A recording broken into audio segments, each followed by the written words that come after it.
ภาพเหตุการณ์เจ้าหน้าที่เล่าบุกจับกลุ่มคนต่างชาติ10 กว่าคนที่มาพักเศร้าอยู่เฮือนพักแห่งหนึ่งภายในเมืองไซธานีนครหลวงเวียงจันทร์ของสปป.ลาวในวันที่6 พฤศจิกายน ปี2025ที่ผ่านมาได้กลายเป็นภาพเหตุการณ์ที่สร้างความสนใจและสร้างความกังวลใจให้กับประชาชนคนในสังคมลาวหลายสมควรเพราะในระยะหลังๆมานี้ปรากฏว่ามีคนต่างชาติโดยเฉพาะกลุ่มคนผิวสีและคนจีนได้เคลื่อนย้ายเข้ามาอาศัยอยู่ในสปป.ลาวเพิ่มหลายขึ้นแบบผิดปกติ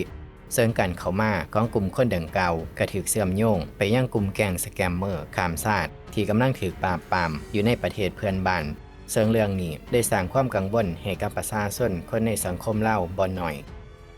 ต่อกับปัญหาแก๊งสแกมเมอร์ข้ามชาติแหล่งข่าวทานหนึ่งได้ระบุว่าปัจจุบันแก๊งสแกมเมอร์ข้ามชาติได้เคลื่อนย้ายเข้ามาสปป.ลาวแท้โดยเฉพาะอยู่ในเขตนครหลวงเพราะมีความปลอดภัยเป็นพื้นที่ที่ยังบ่เป็นจุดสนใจของหน่วยงานสากลในการเฝ้าติดตามและจุดสำคัญคือแก๊งสแกมเมอร์ข้ามชาติยังสามารถแฝงตัวเป็นนักท่องเที่ยวและยังสามารถกลมกลืนไปกับสภาพแวดล้อมของเมืองได้ง่ายมีการเปิดเผยว่าในระหว่างปี 2024 หา ปี 2025 พบว่าบริษัทจดทะเบียนด้านไอทีที่เกี่ยวพันกับการโฆษณาทางออนไลน์ที่ตั้งอยู่สปป.ลาวได้เกิดขึ้นมาเป็นจำนวนหลายโดยเฉพาะอยู่เขตพัฒนาใหม่ภายในนครหลวงเวียงจันทร์ซึ่งเบื้องหลังของเขตพัฒนาและตึกอาคารสำนักงานดังกล่าวแม้นเต็มไปด้วยฐานปฏิบัติการของแก๊งสแกมเมอร์ที่เชื่อมโยงกับต่างประเทศและประเด็นนี้ในวันที่ 7 พฤศจิกายน ปี 2025 ที่ผ่านมาประธานโจมือแซนดับหนึ่งของสปป.ลาวก็ได้ออกมาเปิดเผยผ่านเฟซบุ๊กส่วนตัวว่าฐานปฏิบัติการแห่งใหม่ของแก๊งสแกมเมอร์แม้นตั้งอยู่ใกล้กับสนามกีฬาแห่งชาติหลัก 16 นครหลวงเวียงจันทร์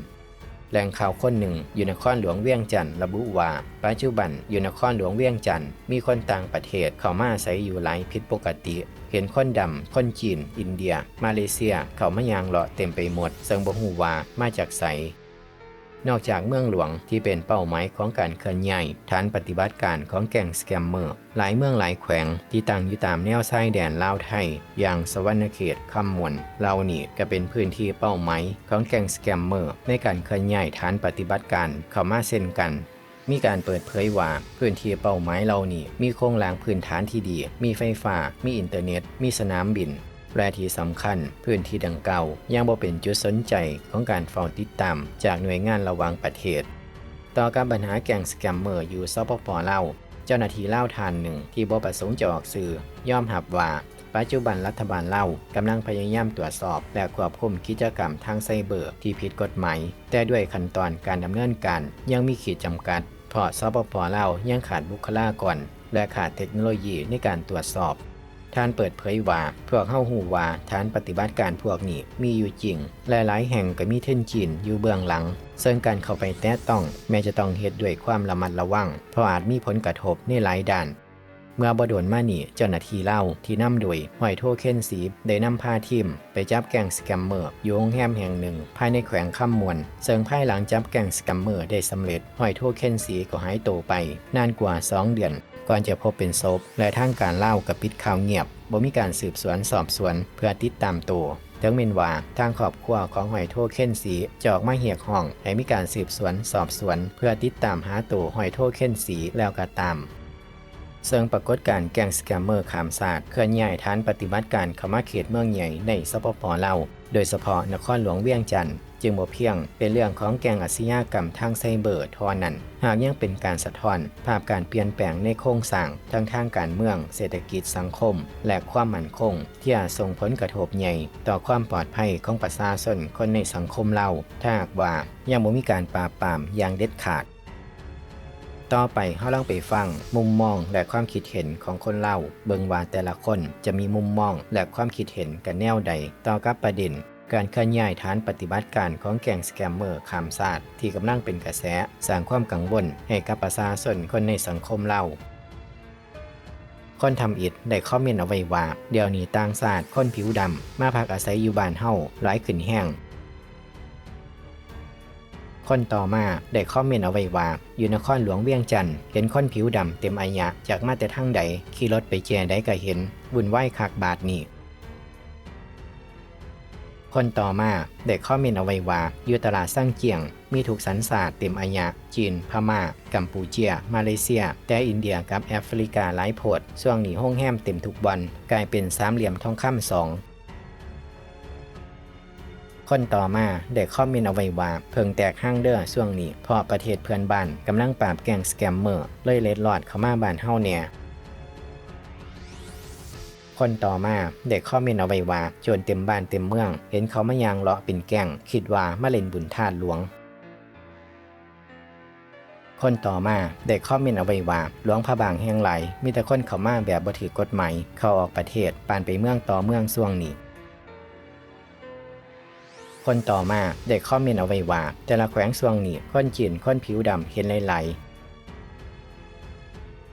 คนต่อมาได้คอมเมนต์เอาไว้ว่าเจ้าหน้าที่บ้านเมืองควรเข้มแข็งและกวดขันเอาใจใส่ปฏิบัติหน้าที่อย่างแข็งแรงถ้าบ่ดังนั้นประชาชนจะเดือดร้อนและเป็นทุกข์กับโจรพวกนี้ต้องเด็ดขาดจึงจะเอาอยู่คนต่อมาได้คอมเมนต์เอาไว้ว่าคนลาวเฮาจากบ้านนอกไปเฮียนอยู่เวียงจันทน์อยู่ห้องแถวกวดเป็นกวด1 โมง 2 โมงตอนดึกก็ยังมากวดบาดพวกแขกผิวสีมากคือว่าบ่กวดแดนเนาะ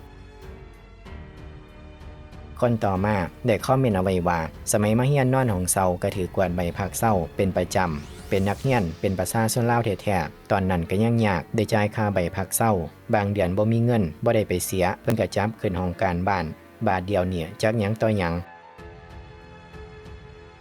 คนต่อมาได้คอมเมนต์เอาไว้ว่ากำลังลังมาแต่กัมพูเชียอีกพี่น้องเอ้ยเป็นหูเป็นตาช่วยกันคนต่อมาได้คอมเมนต์เอาไว้ว่าพ่อแม่พี่น้องประชาชนบรรดาเผ่าทุกทวนหน้าเพื่อเข้าช่วยกันเป็นหูเป็นตาช่วยเจ้าหน้าที่มีหยังรายงานตามขั้นตอนให้ตำรวจทหารจับพวกบดีสร้างความวุ่นวายบ่สงบมาดำเนินคดีให้ถึงที่สุดคนต่อมาได้คอมเมนต์เอาไว้ว่าตามทัศนะส่วนตัวพวกเขาต้องเข้าใจระเบียบกฎหมายและนโยบายอื่นๆของรัฐบาลทุกประเทศในทั่วโลกล้วนแต่มีนักท่องเที่ยวต่างประเทศเข้ามาส่วนใหญ่ก็เป็นคนดีคนลาวชาวลาวก็มีรายได้ตัวดีให้พวกเขาก็ต้องเป็นหูเป็นตาช่วยเจ้าหน้าที่คนต่อมาได้คอมเมนต์เอาไว้ว่าบ่ฮู้จุดประสงค์หรือเป้าหมายเขาเลยจากมาเที่ยวหรือมาหยังกันแท้เกิดหยังขึ้นมานี่ป้องกันบ่ทันมีสตินำกันเด้อพี่น้องคนต่อมาได้คอมเมนต์เอาไว้ว่าปัญหานี้สะท้อนถึงการนำพาของนายพลวิไลหลาคำฟ้องในเวียกงานป้องกันความสงบที่บ่สงบหีบห่อนกวาดกาและแก้ไขปัญหาคนต่างดาวที่มาสร้างปัญหาให้คนลาวด้วยทานคนต่อมาได้คอมเมนต์เอาไว้ว่าศูนย์สแกมเมอร์ใหญ่หลัก16ลองไปซื้อเบิ่งว่าเป็นของไผฮู้แล้วสิตกใจอ่อนแอแห้งอีหลีบ้านเมืองเฮากับเรื่องนี้คนต่อมาได้คอมเมนต์เอาไว้ว่าไผก็ว่าคอลเซ็นเตอร์มีแต่อยู่สามเหลี่ยมทองคำแต่ที่จริงอยู่เวียงจันทน์นี่มีหลายกว่าสามเหลี่ยมทองคำอีกแถมมีคนใหญ่หนุนหลังอีกซ้ำคนต่อมาได้คอมเมนต์เอาไว้ว่าเว้าไปก็บ่มีประโยชน์หยังภาครัฐบางคนบางกลุ่มก็หัวเดียวกันกับแก๊งคอลเซ็นเตอร์เว้าไปก็เมื่อยและคอมเมนต์สุดท้ายสำหรับคลิปนี้ได้คอมเมนต์เอาไว้ว่าประเทศลาวอยู่ยากขึ้นเพราะภาครัฐเป็นผู้นำเอาจีนเท่าเข้ามาอาศัยหากินน้ำจีนเท่าประเทศอื่นปราบจีนเท่าแต่ประเทศลาวเฮาหาบเอามาเก็บไว้เป็นโอกาสของเจ้าหน้าที่